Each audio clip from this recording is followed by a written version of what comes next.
Hi, everybody. This is Brian again. I just want to officially welcome you all to our first onboard offshore with Captain Brian and the CSM sailors. That's just an inside joke that we came up with here. Couple of things, ground rules before we get started. We have a lot to cover today, so any questions that you might have as the course of the webinar, go ahead and use the Q&A function inside of Zoom to ask any questions, and we'll either answer those within the Zoom Q&A tool or be able to respond to that as we progress through the webinar. Of course, I have here with me is our other I'm onboard CSM. Our other two onboard CSMs, Jenny Washington and Ryan Strong, are here. Everybody say hi. Hello, everyone. This is Ryan. Hi, everyone. This is Jenny. Just a quick update to let you know that if you see any chats coming from me, it's actually going to say Carissa, but Carissa's not here today. It's me, Jenny. This is what you get. So looking forward to having you guys spend the next 40 minutes or so with us, and we're going to leave some time at the end for questions, as Brian said. So here we go. Okay, I want to go ahead and get started first. So we're going to have Ryan discussing a little bit about best ways to use the dashboard tool. So I did want to point out as well, some of this will be kind of carryover from things you may have heard from us before, but a lot of the topics in the agenda that we've put forth have come from recent questions. So we're going to cover quite a bit of stuff today. It's not all going to be just about onboard enterprise. We're going to do some best practice sharing. And then, of course, at the end of the webinar, we'll send a message to each of you asking for suggestions for future webinars. We've got one planned out, as you'll see when I slide through the when I go through the dashboard here. This is what we're going to use just to kind of navigate through the whole webinar today. So as you notice, we've got this panel up here that says the basically the agenda of the webinar. And as we go through, if you'd like to take note, we are going to have another onboard offshore webinar on August 14th. We haven't determined the agenda yet. That will come from input from all of you and anyone else who would like to attend the next webinar. So as you notice on the dashboard, some of you may not have access to this. This is something that's an onboard enterprise, but we've got upcoming meetings going on. So we're going to be bouncing back and forth through the dashboard just to kind of lead through the webinar. And then also there's some training materials that I've got to make visible, and I'm going to show you how that's done as well.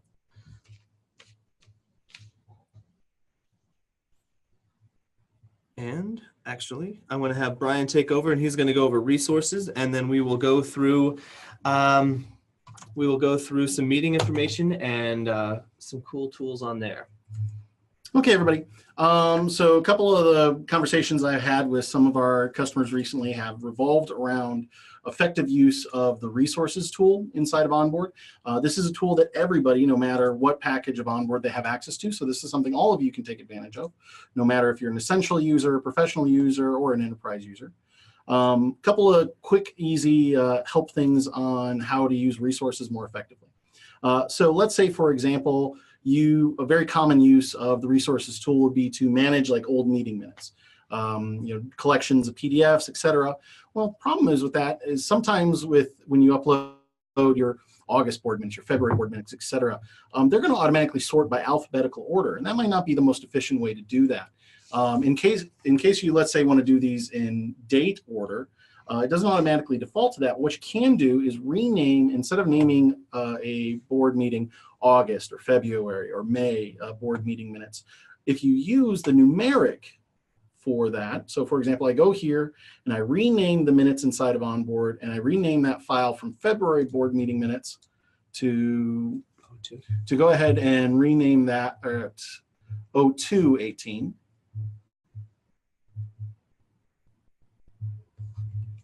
You'll see that it's going to automatically change the order that it's going to be displayed at, putting that 02 at the top of the screen.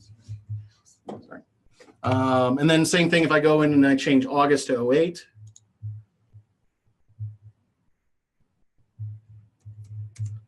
It's going to put that later. If I move May to 03 or and that's going to be adjusted accordingly. So that's a great way of quickly and easily reorganizing minutes that you upload in the onboard in the resource folder. Next, we're going to go ahead and go how to move Actually, Brian, before we move on, I do want to chime in. This is right now a best practice. The development team here at Passageways is working on a way to customize the order of the items that appear in these lists. So right now we've had it set to automatically default to alphanumeric order. In a future release, they are giving you the option to reorganize the documents in the resource folders, similarly to how you can organize the files in your agenda sections.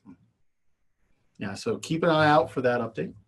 Another thing you can do that kind of makes navigating through OnBoard's resource folder a little easier. Let's say, for example, you've misplaced a file. You put it in the wrong spot. Here we have an employee conflict of interest policy. We've put this in our OnBoard help file accidentally. This is where we would normally keep all of our OnBoard training materials for our board members. So this doesn't belong here. Instead of deleting it and then re-adding it in the right area, I can go in here and go select the options button here. And I go to move the resource. After I move the resource, it's going to give me the options of where inside of the OnBoard folder I want to move it to. I'm going to go ahead and find here, I'm going to put this in my policy and bylaws. If there were any subfolders, I could click on that little icon, open that up and see what subfolders are in that folder as well to put it in those. But I'm going to put it in the source here, the policies and bylaws. Just move very simply. And it's going to take it out of my OnBoard help files. And I can navigate back here to my policies and bylaws and find it in the appropriate spot. So that's going to help us along a little bit streamline that functions. Last thing I'm going to do is something I actually learned as a best practice from one of you, my bank customers. She shared they had a problem with their board books being too large. So for example, they review policies and bylaws almost on a monthly basis. They're very active as far as how they do that.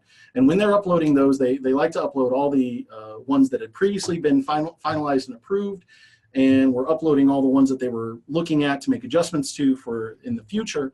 Well, that was adding literally hundreds of extra pages to their board book. In order to streamline that a little bit, in order to shrink down the size, instead of basically putting those in the actual meetings, the monthly board meetings, that what they did was create a folder directly in the OnBoard resources that was specifically for their policies and bylaws, and made subfolders inside of that. And then in the course of the meeting, what they did was they created, they put in as the agenda items, they put in the agenda items a note referencing which part of they would be just a blank section here. And as the subject, bylaw updates, reference, this in the resources. We actually had a meeting with our development team. They thought that was such a good idea and such a great use of OnBoard. They're actually looking at a way to, as a future enhancement, add the ability to tag a folder in the resources inside the agendas. So your board members, if they need to access materials that you want to reference inside of an agenda item in a meeting, you can directly reference what folder it is and have them go directly there. Keep an eye out for that. That's well down the pipe. It's the glimmer of an idea at this point, but it's definitely something that the development team was excited about implementing. And so you'll see that in an upcoming OnBoard update. Next, I'm going to go ahead and hand over back to Ryan. Ryan's going to show us a couple other things you can do inside of the OnBoard meetings to streamline that process a little bit. So we're going to go back to the meeting details screen, and this is familiar with all of you. So we've got here the board meeting. This is the meeting that actually we're working with today. So this is the Zoom ID. And notice we've got our complete agenda. One thing I did just add as Brian was speaking about referencing resources in that, referencing a policy and bylaw in the resource center, you can do that right here. So notice this is just please reference policy and bylaws folder in the resource center. Directing your directors back to the resource folder on the left. And the way to do that is just open up your agenda section, and then you have this area here where you can type in a section description. So please reference policy and bylaw folder in this resource center, and you can do that on any of these sections. So let's say on the operation update, of course, you want your directors to check out these policies and bylaws, but someone, one of the directors or a committee chair might be leading this discussion. So the way you can do that is you can click Edit Presenters, and then for primary presenter, if I just go to start typing someone's name, I've got Jenny Washington here. I click that and then submit. This will show up now that Jenny is the presenter of this operation update, and she's also bringing attention to the policy and bylaw folder in the resource center. So it's pretty cool how you can update your agenda, share more information without having to add more documents to what likely is an already robust board book. Another thing you can do, some groups have opted to, in order to keep cadence in the meeting, you can actually add the amount of time that you'd like to speak about each agenda section. So if you go, say, we'll open up this consent agenda section here, and if I click on duration for minutes, this usually you would have like a consent agenda or a review of meeting minutes. If you have an approval tied to that, you should have your directors, you know, kind of do a little homework before the meeting so everything's done. That way, when you're in the meeting, it's just a quick run through. You can touch on making sure that no one had any questions. But if you type in a duration for the meeting, that also appears here in the agenda on the left-hand side underneath the section heading.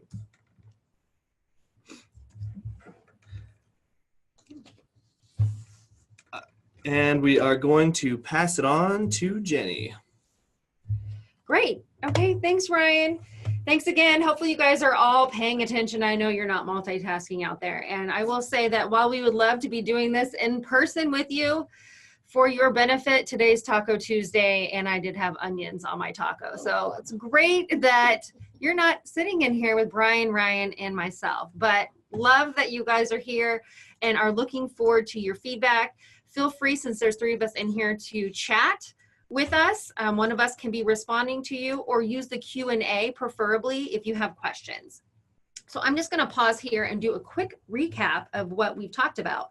So again, for those of you who are on our Enterprise Edition, I just want to revisit the dashboard. So again, we chose to use the dashboard to really outline how we were going to run this webinar. And we would encourage you to think about creative ways to use announcements, whether it be to let people know about a new board member, a new staff member, excuse me, that's joining, to highlight those upcoming meetings, those director training materials, and any other supplementary materials. And for those of you who are on our professional or perhaps even our Enterprise Edition, if this is something that you like, please let us know. We can talk to you more about our enterprise features, but you still have access to announcements, and we would definitely encourage you to use those. Those could be done for even sending reminders out about meetings that are coming up. So moving on, here we are in our agenda, and we just talked about making meetings work for you. And now we're going to talk about OnBoard for more than just meetings.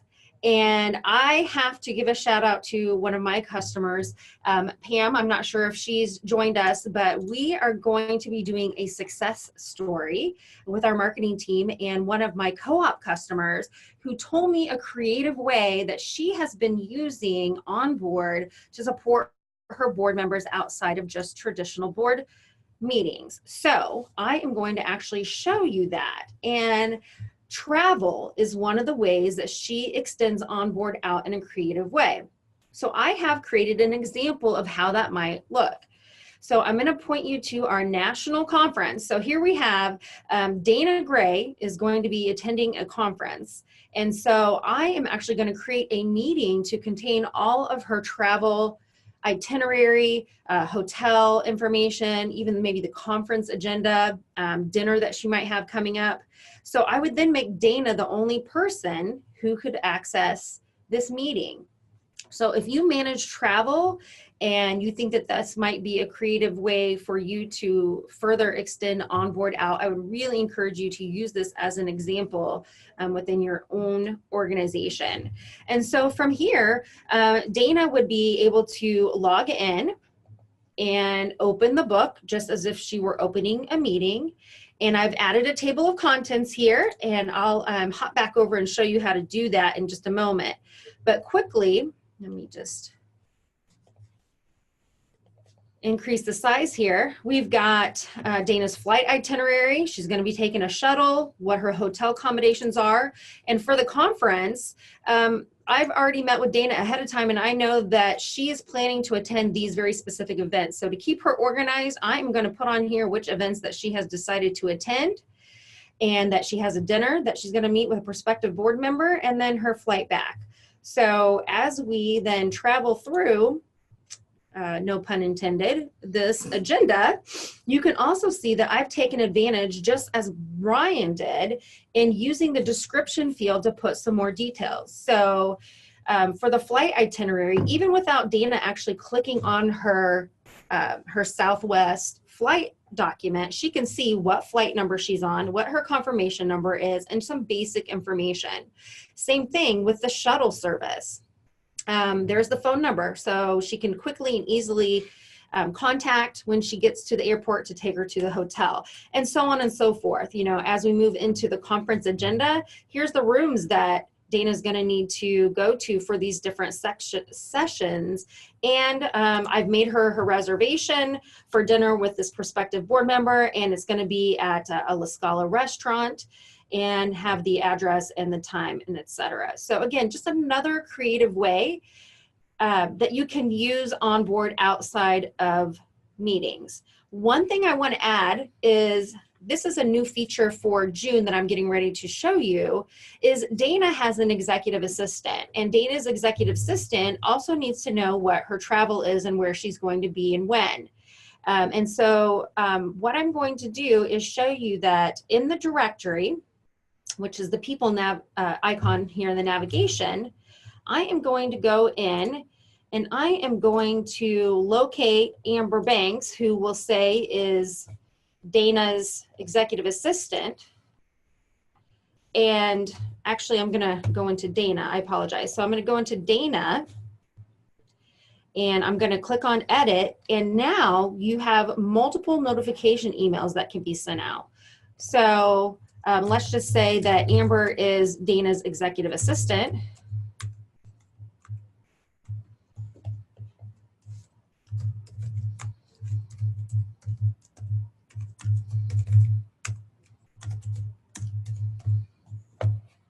Now, Amber does not have to be a licensed subscriber of OnBoard. But in this case, now when I share this meeting information with Dana, Amber's going to actually get a copy of that. So just wanted to point out that that's also something that you can do. So that's one way, travel. If you have any questions or would like to see more on that, please let me know. And then also I will be promoting the success story from our actual customer who is using this today with her co-op board members. So I will share that when that's posted. Okay, so the last item that we had planned to talk to you about is annotate to collaborate. And one of the things we said that we would be covering in this inaugural webinar about optimizing meetings is collaboration. So annotations are something available to all users on all package editions, so Essentials, Professional, and Enterprise. So I'm going to start there. I'm going to go back to our meeting for today and show you one potential example of using annotations in your meeting for collaboration. So I'm going to open a book, and I have already pre-created a scenario here for you. So let's say that you have your governance Committee. And as we know, policies often do get updated. So as you are going through your meeting agenda and you come to your section on proposed amendments to different governance policies, here we have a particular policy that I have as, let's say, the corporate secretary or executive assistant has redlined this. You can see here what items are redlined. Of course, you can make that bigger. So if you publish this out, as you should, the meeting before the actual in-person meeting is scheduled or the teleconference meeting, all of your board members and the governance committee can see that there is a document that's redlined for review. Now, you can also create comments. So here I am saying that the final approval is required by the chair of the governance committee. Great. Now what we can do, a new feature released in June, is I can actually share this out with the chair of the governance committee by simply clicking on the note that I made, choosing share, and I'm going to share this note with Brian. So now Brian is going to actually get a notification that I have shared something with him, and he will then be able to open up his board book and review that note. And should he wish, he could actually then type a response, for example, saying that this red line is approved. So I think Brian's actually going to try to demonstrate that for us. And this would be, again, one way that board members can collaborate in addition to just having their own private notes on the board book. So while Brian is looking at that, I want to show you one more aspect, and this is something that I think we would like to get into in a future session, a future webinar, but we again want your feedback. So let's just say that this red line document has now been reviewed and all feedback has been received, and we're ready to vote on that and make that the final revised version. You can actually attach an approval directly to the meeting, and here I have attached the final version of the document. No red lines. You can see that all the changes have been accepted. And then as a member of the governance committee, I would actually then be able to vote on this item.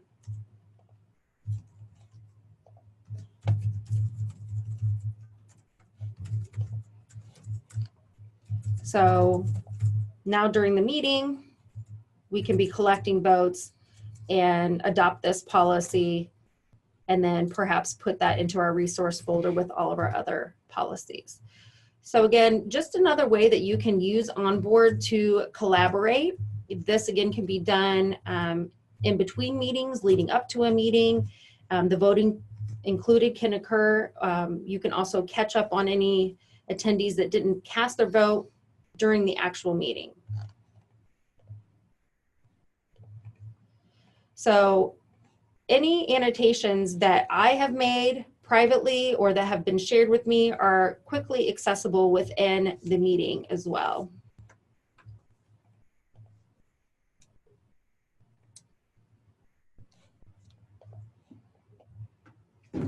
So if you have not had the opportunity to either look at annotations or as an enterprise user tried shared annotations, I would encourage you to take a look at that and maybe talk with your board members as well as how that might benefit them prior to the meetings and even in the meetings.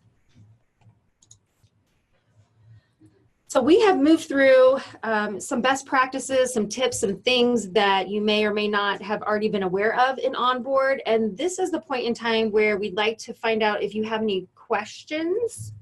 And then since we have proceeded fairly quickly, if you would like to see something else demonstrated, we may actually have time to do that now. So I'd just like to point out, Millie had a couple of good questions about the multiple notifications. I just want to touch back on that. Multiple notifications, just to be clear, is a way for your board members, assistants, personal secretaries, what have you, to receive a copy of their notifications. It does not share the actual content of the materials. It'll just show the alerts that they would get otherwise. So your board, if your board chairman has an assistant, they set up the assistant's name and email, and again, they don't have to be onboard users. Any email alerts that your board chair would get, their assistant would get as well. Or even if your board chair was, say, the type of person, maybe he doesn't check his emails that often. He or she does not check their emails too often. They don't really like checking their emails, but they have a very, very astute assistant who's very good at keeping them on task. That person can receive the notifications instead of them. So that's an example of the multiple notification email. Again, that's a feature that is available in all our package levels. That was added with the latest June release. So thanks to the development team for that. That was a requested option. Also, a use for that is, let's say, for example, you have a board member who they set up their account with their work email, but they more accurately and more often check a different email account. Well, instead of changing their whole login information, they want to add their own email address as another multiple notification email. That way they get alerts both at their work address that they set up their onboard account with, and then their personal email as well. So they receive it on both ways, just to double check, make sure they actually do get their notifications. That's another example of a good function with the multiple notification service. And again, we have some time. Anybody else, please feel free to raise a question in the chat window, in the Q&A. Anything else you'd like to see in more detail, now would be a perfect time to cover it. I want to thank Jenny and Ryan, everybody. We did a good job putting this together. I hope you guys appreciate it. I hope you saw something that was valuable to you. I really personally, my highlight was the using Jenny's demonstration on how to use OnBoard as an itinerary tool. I think that's an excellent example of something that's outside of the box use for OnBoard. You might not think about that as an initial, who has a meeting for just one person. OnBoard has that capability that you can make those just for a person, for multiple people. If you have a team going on that, it's a great way to share that communication, to share that that data that they need quick access to on the flight. You can upload things like digital copies of their tickets, copies of their receipt if the reservation was prepaid, things like copies of their registration for a conference, anything that they need quick access to on the drop. Even if they, God forbid, lost their luggage, everybody always carries that one personal item that carry on, whether it's a purse, whether it's a backpack, whether it's a briefcase, that's going to have those materials on them that they have access to. Even if all their other luggage was gone, they have that iPad, tablet, phone that has access to their onboard material, and they have that available to them. I think it's a great use outside the box for OnBoard that you wouldn't necessarily think of, but it's there all the time. One thing I would like to bounce back on is, as Jenny was covering the shared annotation, so going back, making an annotation and sharing that out, we do move really quickly as far as how things are developed, when they're developed. And one idea that has come up off of the positive reception of shared annotations is the ability to respond back to an annotation that was shared with you. So that is something that the guys are working on. So look for that in a future release, which is really neat. And another thing I wanted to point out, so as Jenny was discussing with the national conference with Dana here with her travel itinerary, what is really cool about that and what's really neat about onboard dashboards is everything that appears on a dashboard is all based on the permission settings. So while Dana might be, this of course has her permission setting on there, so her name is in there in the permission list, she may not have this August offshore webinar. So anything that's on the dashboard is just information that is pertinent to that specific person based off of the permission settings within the entire solution. So that's pretty cool and a nice way to keep all content that they need access to on that front page. Lori had a question for in the Q&A. I just want to address this real quick. Lori asked if we're going to be making this webinar available to view later as we work through as individuals work through some of these items. Absolutely. We've made a recording of this webinar. Our plan is to save that and upload it to our community page, our OnBoard community page. So we encourage you all to kind of take a look at that, both for saved recordings, both for asking anything that comes up even after this. We're hoping to get a lot more engagement in our community page, revitalize that aspect of the OnBoard community, and make it easier for everybody to reach out, share best practices, and go from there. So we want to absolutely assure you that that will be made available. Great. So actually, just to pick up on what Brian was saying, I just want to show you that when you're actually in your OnBoard account, if you ever need to access any kind of help resources, we do have the tutorials here that's accessed through the question mark, but we also have the Help Center. So I have actually launched the Help Center, and the reason I've done that is because as part of the Help Center, Brian mentioned community, and something that we are going to be working on, and in fact, if you've visited the Help Center, you may actually not realize that there is a community page, but you have to scroll down. So something that we need to work on our end to put that front and center. But building out more interaction and engagement with all of you through our community is something that we are focused on. And so we would encourage you to join the conversation and be a part of our community. One thing we'll be doing is we'll be actually creating a panel here for our offshore webinars. That's where we will be posting the link to the recording as well as sending it out to you. So for anybody who registered and or attended today, we'll pass this along, but we will also be creating a tile in here in our community. And we do have a Dear CSM, so this is kind of like a Dear Abby. If you have a question that you would like for us to answer and have it logged in our community, that's another place that you can go. So we really appreciate all of your questions. I've always been told that nobody likes to have a meeting, or they don't care if a meeting ends early. So we're probably going to be doing that today. And we will be sending out just a really brief survey to poll all of you and ask you, what you liked about the session today, if you have suggestions, what you would like to see, if you have a specific use case. One of the things that we're thinking about is doing industry specific. So we have segmented our customers here between myself, Brian, and Ryan, between our banks, our credit unions, and then we have healthcare, higher education. And so we are focusing in on best practices for each of those verticals, and would love to hear from you if you're in that space and you have a particular use case, because we may be branching out and doing webinars that are industry specific. So keep that in mind as you're thinking about your questions and your suggestions. And I will give one last opportunity for any questions to come in, and we're not seeing anything. So thank you again so much. Thanks, everyone. Yeah, I want to thank you all for your time. On behalf of everybody here at Passageways, we appreciate you being OnBoard customers, and we always look forward to going offshore with you with OnBoard.